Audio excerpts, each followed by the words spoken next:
Morning, all. Brian S. Pratt here. Going to read chapter 23 of Fires of Prophecy, book 2 of the Morsai Saga. Quick recap: everyone but James and Jerome are on a ship and headed to Cardri. They're safe. Took some doing. James did over the top magic again, passed out. Jerome had to lead him on out of town. And now it's the next morning, and James awakes from yet another magic-induced comatose state. Checks and balances, right? Checks and balances. Chapter 23. James woke to the sound of waves crashing upon rocks. Though his head hurt like it was about to split open, he sat up to find Jerome sitting near the entrance of a cave, gazing at the water. The two horses stared at him from deeper within the cave. A groan escaped from James as his head continued to throb. Jerome glanced over his shoulder and smiled. "Didn't think you were ever going to come back to the land of the living." Holding his head to try and ease the pain, James replied with a raspy voice, "Not sure that I have." Jerome brought over a water bottle. "Like some?" Reaching out his hand, he took the offered bottle and drained the entire contents. "Where are we?" "In a cave near the ocean," Jerome explained. "How did we get here?" he asked, handing the bottle back. "After we left Al-Kur," he explained, "I initially took us out into the desert, but ran across a patrol. I had to backtrack toward the coast. We didn't lose them until nightfall." Hang on. Nightfall. "After that, we rode until I found this cave. Been here 2 days. Wasn't sure if you were going to make it at first, but by the end of the first day, you were getting less restless and quieted down. I was afraid the noise you made would alert others to our presence. I scouted last night, and we seem to be in a remote area. I doubt if anyone will think to look for us here." "Hope not," James said, his throat still a little raspy. Is there food?" "A little," Jerome replied, then went to one of the saddlebags. He took out a cloth containing rations and brought it over to James. "I figure we have a day's worth left, maybe more." James took it, and when his stomach let out a noisy growl, he ate in earnest. "Are you going to need more rest?" Jerome asked. "I think so," James replied, just as a yawn escaped. "Most likely another day at the most, then I think I'll be ready to travel." "In that case, I better find more food, or we'll be out by morning. It looks like you are going to need a lot." "I usually do after magic, like I did back in Al-Kur." Jerome looked at him and asked, "Will you be okay by yourself?" He shrugged and said, "If no one shows up, then yes. I doubt if I can do anything to defend myself now if someone should happen by." "I won't be long," he said as he went to saddle one of the horses. James finished eating, and already his body told him it was time to rest. Trying to stifle another big yawn, he said, "Hurry back." "I will," he assured him. Leading the horse outside the cave, he mounted and glanced back inside to James before he left, but James had already fallen asleep. Jerome left the cave as he made his way back from the beach area. The rolling hills provided some cover as he followed the coast south, hoping to come across a town where he could purloin some food. The light faded as the sun dropped below the horizon. The approach of darkness put Jerome more at ease. Before the sunlight completely faded, he came across a small fishing village consisting of a couple dozen huts and one main building. A small dock extended into the water. Several small boats were tied to it. Jerome led his horse away from the village. He found a place back in the hills that would keep his horse hidden while he went in search of food. Taking the reins, he tied them to a scrub tree in a hollow between two hills. Patting him on the neck before returning to the village, he said, "I'll be back soon, boy." Working his way back to the village, he paused on the outskirts. He waited there, hidden in the shadows and trees, as he observed the inhabitants. Light appeared in most buildings as the night deepened. Once darkness had completely set in, he stealthily made his way to one of the houses that remained dark. Hoping to find no one home, he crept to a window and looked inside. It was a small home, and it appeared that whoever lived there was not currently in residence. 1 second. Going to the door, he slowly opened it and slipped inside, closing it behind him. Moving in the dark, he worked his way to the kitchen and started going through the shelves and cupboards for food. Removing the sack he had brought with him, he placed a loaf of bread and some vegetables within it. Moving to another shelf, he found a few strips of dried fish and other dried meat, which he took as well. Figuring he'd taken enough to last a few more days, he took out 2 silver pieces and laid them on the table. Stealing from those who had plenty never bothered him, but taking from those who obviously had little, that was something he could never do, so he left the coins. Slipping out the door, he snuck through the buildings and headed back to where he left his horse.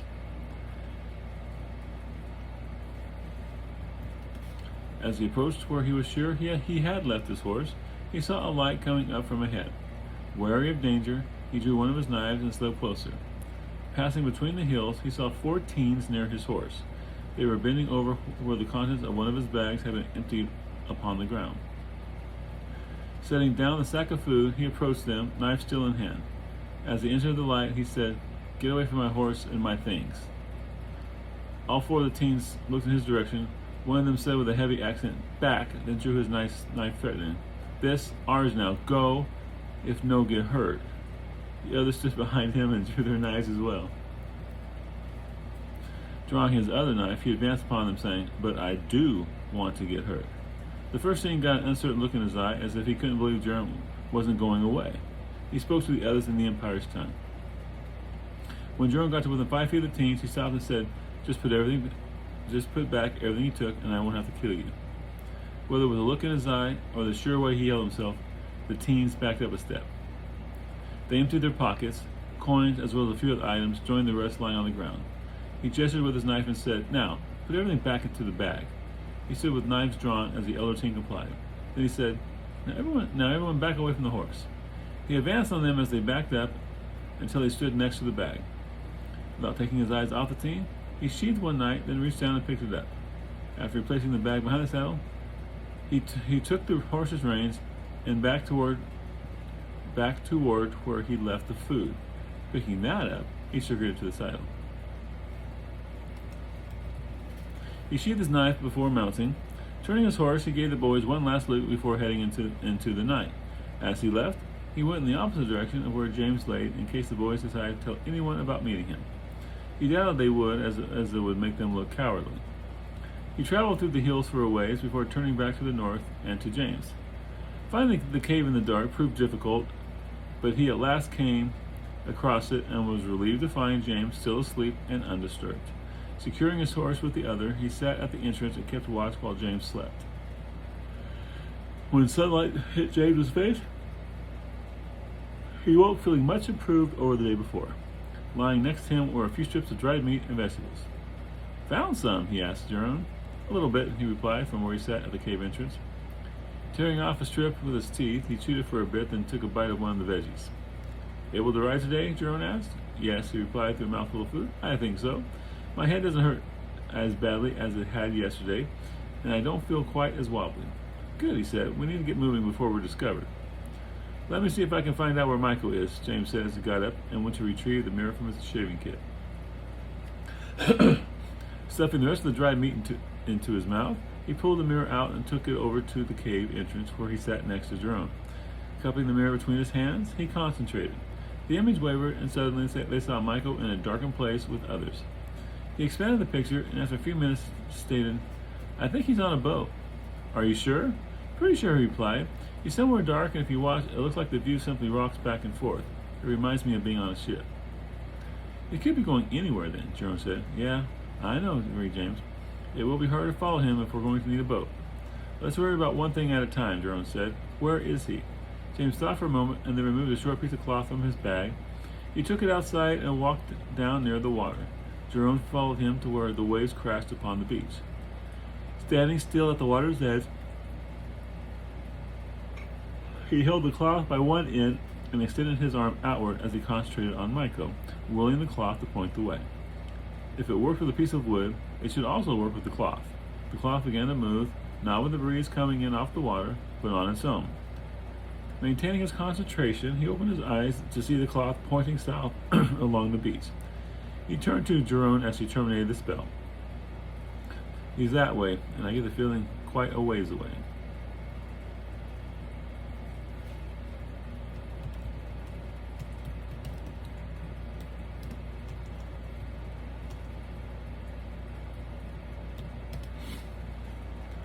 better get going. James nodded, and they returned to get their horses.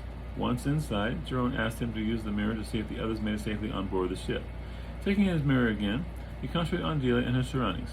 The image in the mirror swirled until Delia appeared along with several of the others, including Jerome's sister, Tirsa.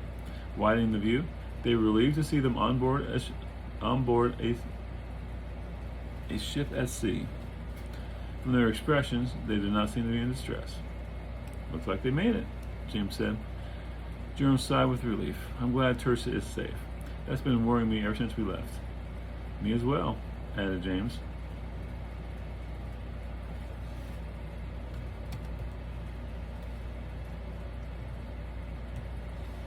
Returning his mirror to a shaving kit, he placed the kit in the saddlebag before mounting.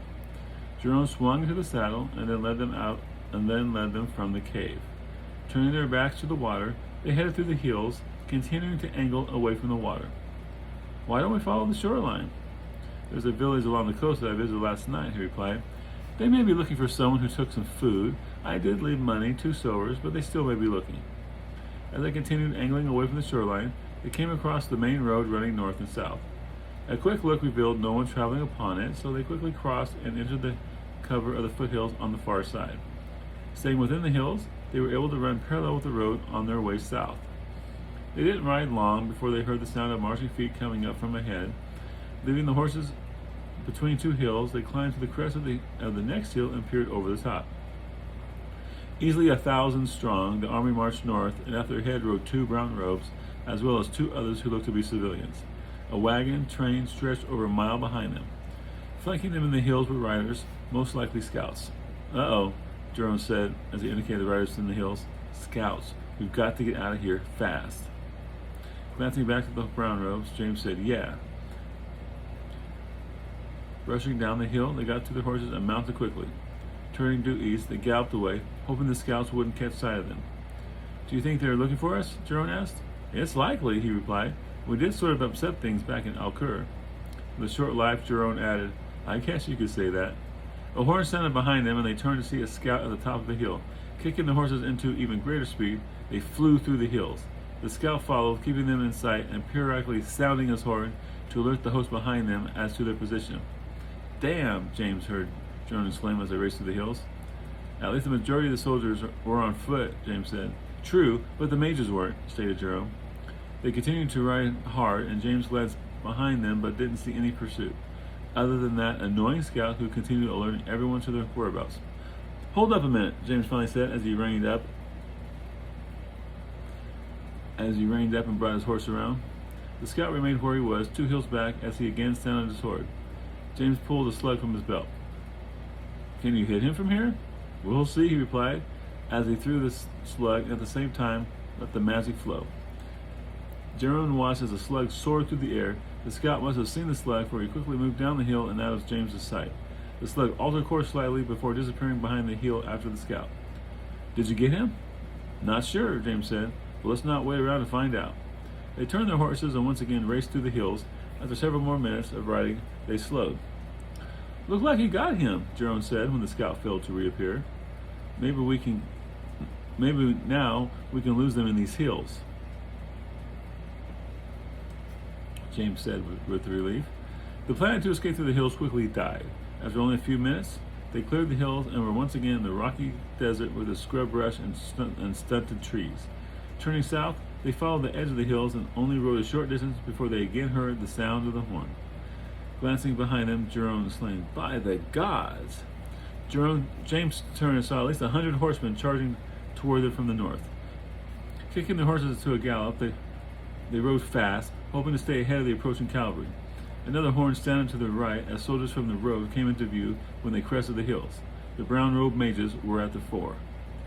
Coming to the inevitable conclusion that magic would again be necessary, James took the rope out of the saddlebag and tied himself to the saddle.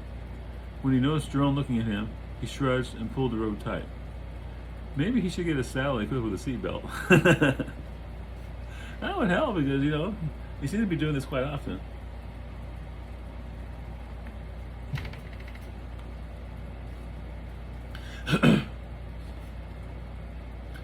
He felt the tingle that always heralded another mage working magic. Glancing back toward the mages on the hill, he saw one had his arms up.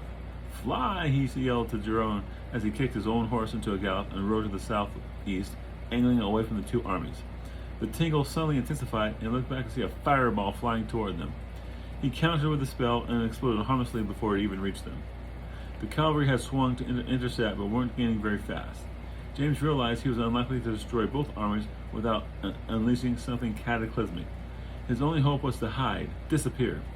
Suddenly, a memory surfaced of a time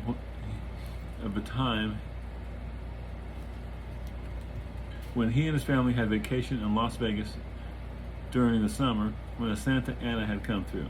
They had been caught out on the back roads and the flying sand had been so bad his grandfather had to pull off the road to wait it out because he couldn't see the pavement. He yelled to Jerome, "Take a cloth and cover your face." "What?" he yelled back. James pulled out a cloth and yelled again, "Cover your face." He then took the cloth and tied it so it only left his eyes uncovered. He saw Jerome get the idea and did the same. James concentrated on air pressure and the winds began to increase. They left the armies on foot behind, but the cavalry continued gaining ground.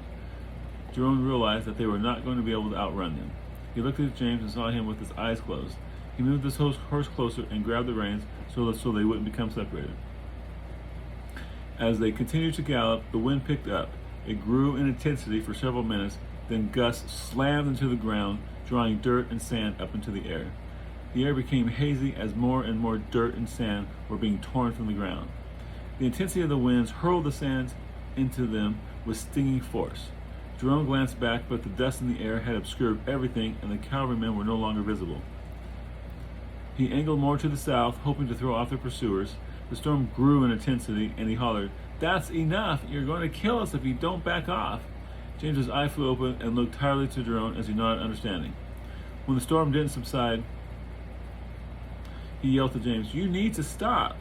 Yelling back, James said, "I have. The storm has taken on a life of its own. I can't control it anymore." "Damn," Jerome cursed as they continued galloping to the south. The wind steadily increased, and soon larger stones had been picked up by the winds and pelted them. One stone struck James on the thigh with enough force to cause him to cry out. "Stop!" he shouted. Coming to a halt, James dismounted and Jerome did as well. He had Jerome stay close to him as he attempted to create a barrier around them to keep the storm out. Suddenly, all was calm as a dome sprang into being. It spanned 15 feet in diameter and 10 feet high. The sand and wind pelted the outer side of the dome with great ferocity. "How long can you hold it?" Jerome asked, retaining tight hold of the frightened horse's reins. Considering it, James replied, "It was the initial construction that used the most magic. It's drawing what I call maintenance magic now, just enough to keep it stable. Probably for quite a while unless I lose consciousness." Jerome said, "Good, then don't." The horses were restless, but appeared okay. Jerome looked out at the swirling mass of sand and stones in awe. "Just what did you do?" he asked as he turned back to James. "I thought I would make a dust storm to hide us so we could escape," he explained. "But when I canceled the spell, it continued. It seems I inadvertently triggered something that was on the verge of happening anyway, though maybe not to this degree." Indicating the storm outside, he said, "It's probably situations like these that make people hate mages, or at least just distrust them." Jerome nodded and was about to reply when he heard a scream and turned to find a man, at least they thought it was a man, slam into the side of the invisible dome. Most of the skin had been flayed from his bones by the storm. A ghastly appearance, they saw his skeletal mouth opening and closing, and then it was picked up by the wind and vanished. They looked to each other, James feeling very bad about the whole thing. "I guess we're not going to have to worry about pursuit when this is over," Jerome stated. Trying to fight back nausea, James replied, "You're probably right." He looked out to the storm again and then said, "Maybe we should try and get some sleep. I don't know how long this will last." "What about you?" "I dare not fall asleep," he replied. "The barrier might end." Jerome unconsciously looked out at the storm and nodded. "All right," he said as he made ready to lie down. "Though how I'm going to sleep in this is beyond me." James sat as the storm raged outside the dorm. He realized after a while that Jerome had finally managed to fall asleep and heard soft snores coming from him. As the day progressed, the storm continued in its intensity, and as night came, the light began to fade. Casting his glowing orb, he kept it soft so as not to awaken Jerome. The horses finally settled down as they became used to the roar outside the dome. Sitting there with nothing to do as he maintained the dome's integrity, he became bored and tired. He began finding it hard to stay awake. The events of the last few days and the continual draw of magic to keep the barrier up were taking its toll. Getting to his feet, he paced to keep himself awake and sang songs from home. Some he knew in their entirety, while others he got through the first couple of verses before losing it. All through the night he stayed on his feet, refusing to give in to the darkness. Sometime near dawn, the storm finally broke. Jerome came awake to find James sitting with head drooped down to his chest, asleep. Startled, he got up and began to go over and wake him when he realized his dome hadn't collapsed. It was completely encased with sand. Lights from the morning sun dimly filtered through. Calmly, he sat back down and allowed James time to sleep, knowing he had to be extremely tired after all he had done the last couple of days. James finally woke an hour or so later. He panicked when he realized that he had fallen asleep. "Relax," Jerome told him reassuringly. "Your spell did fail." "Yes, it did," he corrected him. "I no longer feel any drain used to maintain it." Gesturing to the dome, he asked, "Then how?" Going to the side of the dome, James examined it and said, "The storm packed sand and dirt around us so tightly that it held together after the spell failed." "You mean we're buried under the sand?" Jerome asked incredulously. "It would seem that way." "Incredible," Jerome exclaimed. He moved over to the dirt packed in around them. He tested the site, and a small portion of the dirt came loose. Then suddenly, more began to fall away as the integrity of the entire dome fell completely and collapsed upon them, burying them at a foot of dirt and sand. The horses panicked, and James cried out, but quickly realized that there was really very little dirt covering them. When the dust cleared, they saw the morning sun just cresting the horizon. Looking at their surroundings, James didn't find any sign of the man who had crashed into the side of the dome the night before, nor anyone else for that matter. From horizon to horizon, the land lay barren. Most of the plants were gone, as well as a few of the trees. Of the trees that did remain, most were bent and broken. Getting the horses from beneath the dirt and sand, they took stock of the situation. "I doubt if we need to worry about encountering anyone for a while," Jerome announced. "Let's hope not," James agreed. "I'm getting worn out and need to lay off the magic for a day or two if possible." One second.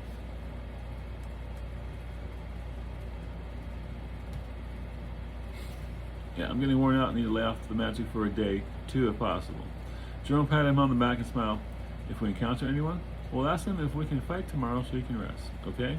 "Very funny," James replied as he gave him an annoyed look before breaking into a smile himself. "We better get going," Jerome said as he climbed into the saddle. "Even though the enemy we encountered yesterday may be scattered to the winds, there still could be others on the way." Mounting, James said, "I agree. Should we go south?" James nodded. "Probably. I'll try to find him tomorrow. Let's put some distance between us for now, or some distance behind us for now." With that, he kicked his horse into a gallop, and they headed off toward the south. And that ends chapter 23. I like, sometimes you read stories and the hero has unbelievable power and nothing ever goes wrong for him. For James, there's checks and balances. He created a dust storm, but he triggered Mother Nature, and Mother Nature got mad. And throughout the series, even through Travail, he still has checks and balances. Like he does too much magic, he passes out, or he gets fried, or whatever. I don't like super powerful people. James, yes, he grows in power as he progresses through the story, and I really didn't want to set up a situation where I had to keep getting, like the Avengers. They have these, every villain that appears is stronger than the last. Well, they have to be, because the heroes are getting stronger. They're getting better, and so it takes more and more to keep it interesting. Because if you're overpowerful, and your opponent can't match what you do, well, there's no drama, there's no scare. It's just like, well, let's take him out and let's move on. So I'm trying to keep James from being too powerful. Lord knows I'm sure I could write it where he could just take over the whole world and crack the world in half or something. But what fun would that be? So chapter 24 will be next. Got seven more to read, and then we're done with Fires of Prophecy. Early on, there was something I wanted to mention, but I can't think of what it was now. Anyway, so that's chapter 24. Today's Friday. That means bacon and pancakes today. I cook. Every Friday is our bacon and pancake day. Looking forward to it. I fry up the bacon, and then I take the bacon grease and I pour it into my into the skillet, and then I pour in, and then I pour in the pancake batter, which gets the edges of the pancake nice and crispy fried. I really love that. Some people don't like it. My girlfriend, for one, she's not into greasy things. Me, I love bacon grease. Oh my God. All right, chapter 24. Oh, I got another subscriber to YouTube. So I'm at 170 now. 830 to go, and then I can actually start making money from it. But I really don't think that's going to happen anytime soon. At the rate I'm going, I'll probably be 70 before that happens. But I'm really not discouraged by it. You would think I would be, but I'm not. I'm just enjoying doing it. Y'all take care. Make sure you like, comment, etc. And we'll talk tomorrow. Take care.